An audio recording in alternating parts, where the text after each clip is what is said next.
like to make sure we do the NFT space justice and bring you a quality interview for Bad Crypto. Today we're pleased to welcome Josh Frazier from Origin Protocol to the show to discuss Blau, Charlie Bit Me, and more from the rapidly growing NFT world. Let's demystify digital collectibles and decentralized marketplaces and listen to some of your voicemails on this corny episode number 535 of the Bad Crypto Podcast. Of the Bad Crypto Podcast. 5, 4, 3, 2, 1. We have liftoff. Who's bad?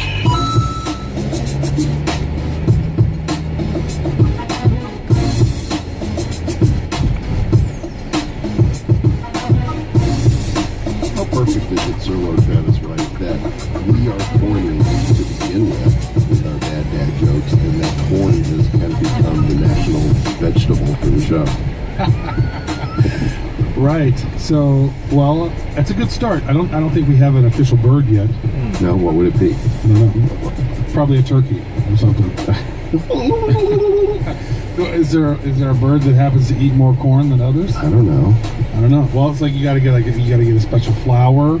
Well, Bad Cryptopia is a fictitious land in our brains, and no, it's not. It's real. It's real, man. You're fictitious. Well, it should be a metaverse. Like there should be a metaverse Bad Cryptopia. I guess there kind of is on the Uplift. The Uplift. Yeah, there is a metaverse, and it's starting to come together. And Zach is working on getting more stuff created in there. He's like, so the way the Uplift is going to work is that if people spend time in your section of the world, you earn this Upliftium token, right? So you get paid. So he's coming up with, he's like got a battle arena that he's creating, so people can actually fight in this arena and give them another reason to come to Bad Cryptopia. Yeah, like bring your biggest and your baddest and come to Bad Cryptopia and get in the Octagon of Doom. Octagon of Corn. Yeah, the Octagon of Corn. We're so corny. How corny are we?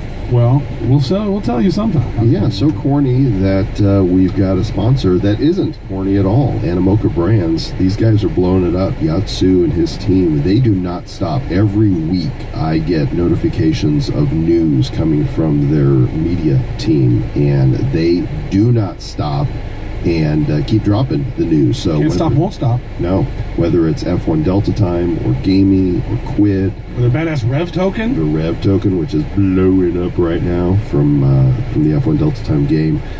They're on to something, gang. AnimocaBrands.com. Go check them out and tell them that Bad Crypto sent you. And we asked you to pick up an order of a dozen ears of corn from them. There's not actually anybody that you can talk to. It's not like there's like an Animoca brand rep. You don't know that. Have you ever tried?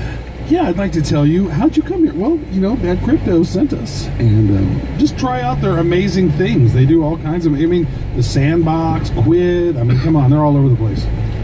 You're all over the place.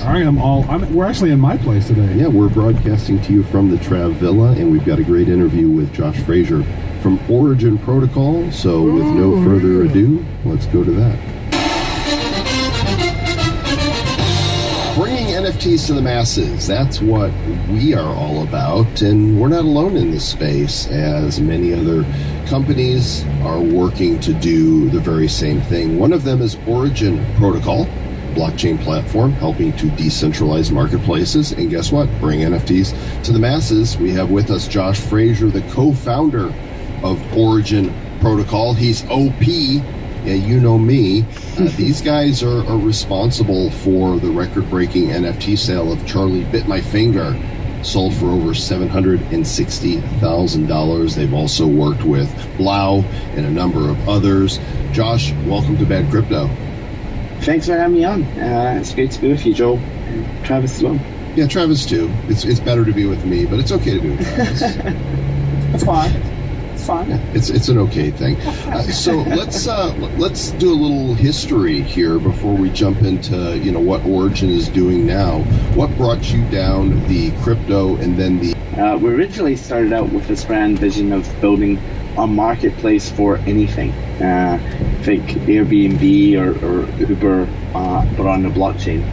And it turns out that's really, really hard until we've continued to pivot and try different things over the years, but really stayed in this theme of how people can actually buy and sell things using cryptocurrency.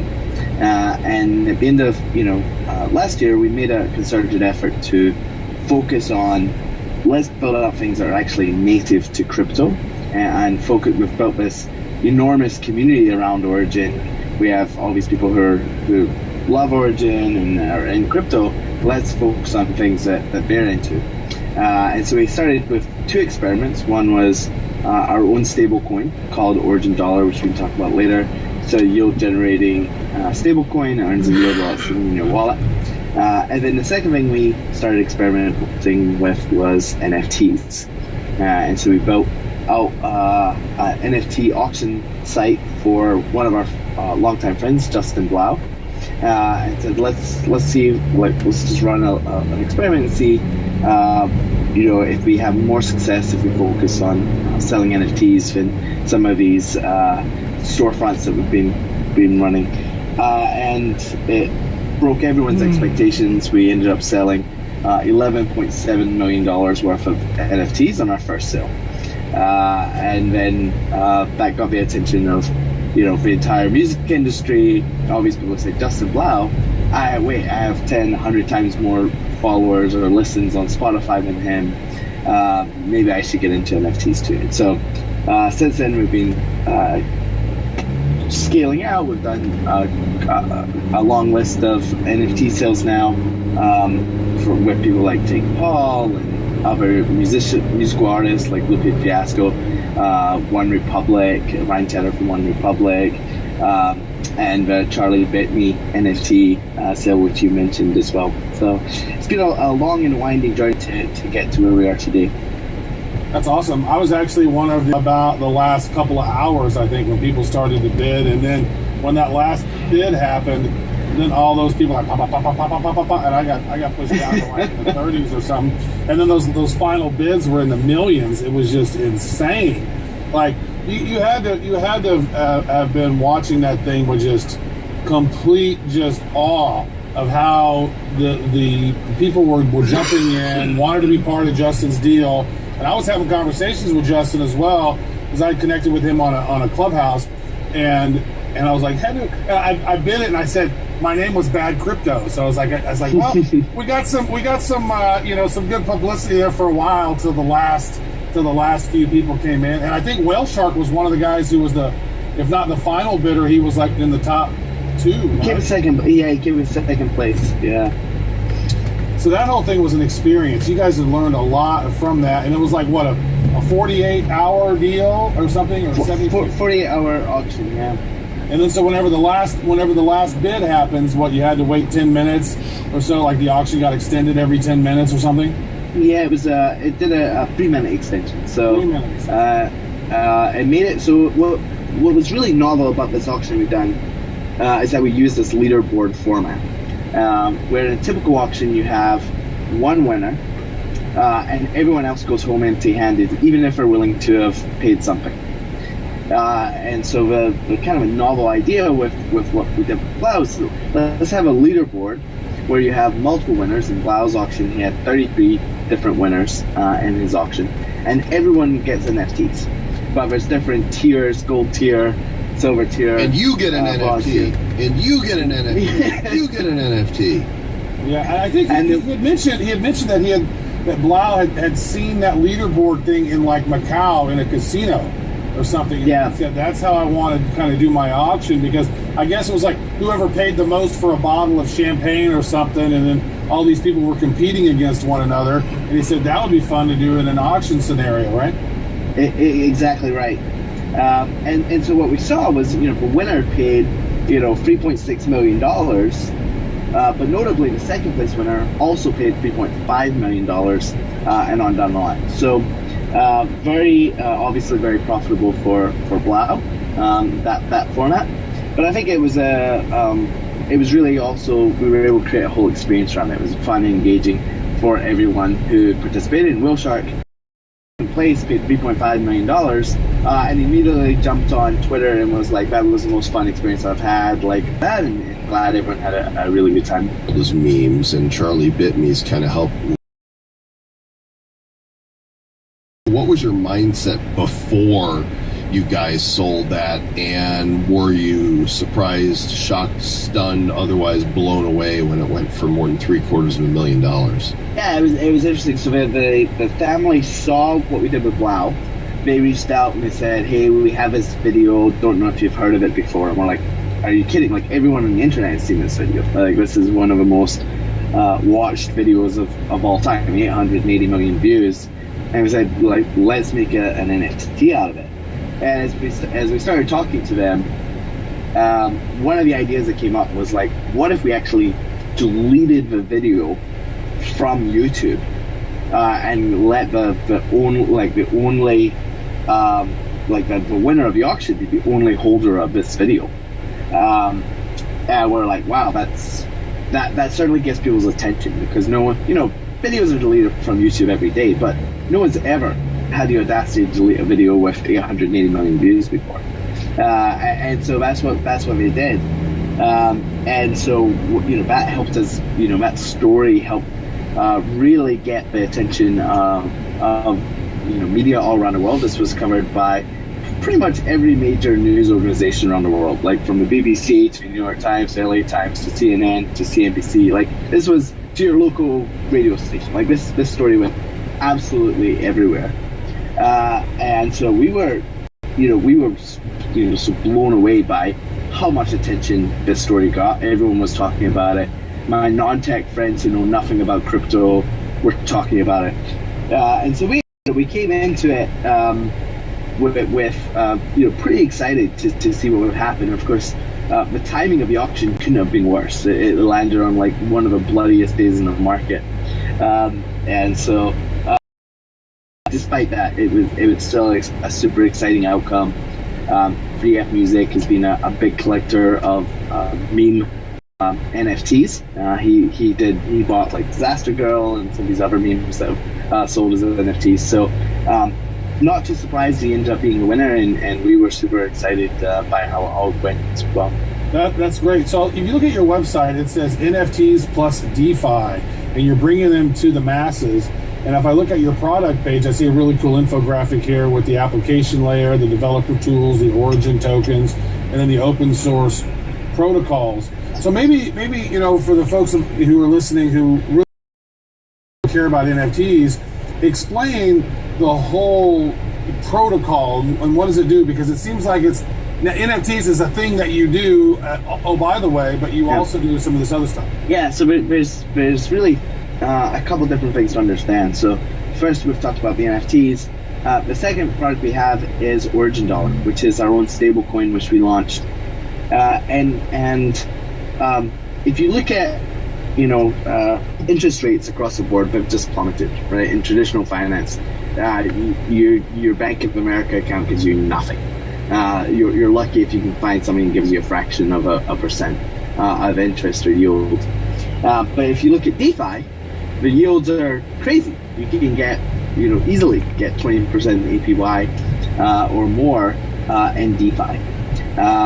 It ebbs and flows with the market. Right now, the yields are single digits, but we've seen them go as high as triple digits in DeFi. And this is all powered by the lending protocols like Compound and Aave, and the fees that are generated on the trading platforms like Uniswap or Curve, and all the incentive tokens that are given away by these protocols as well, where they incentivize people with free tokens for being users of these protocols. So there's always yield that's available in DeFi, but it's just really hard for the average person to get access to it. And once you jump into DeFi, you find there's a lot of work involved with what we call yield farming, right?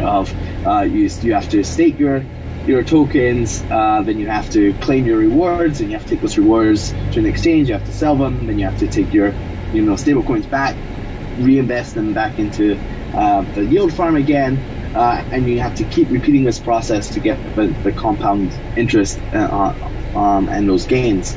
And you have to, continue watching it and figuring out where the highest yields are and move stuff around constantly. And so what Origin Dollar does is it takes all of that work and it automates it and hides all of the complexity into a single coin, where you deposit stable coins into Origin Dollar, and then those get deployed into these different yield generating opportunities in DeFi, rebalances to try and find the highest yield.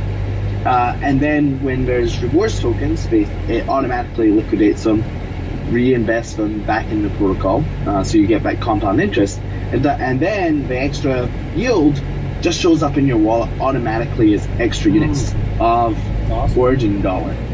So it's a rebasing token, which is a little bit different from most of our cryptocurrencies out there. So most of our cryptocurrencies, you have 100 units in your wallet, and then the price of the value of those units goes up and down with the market.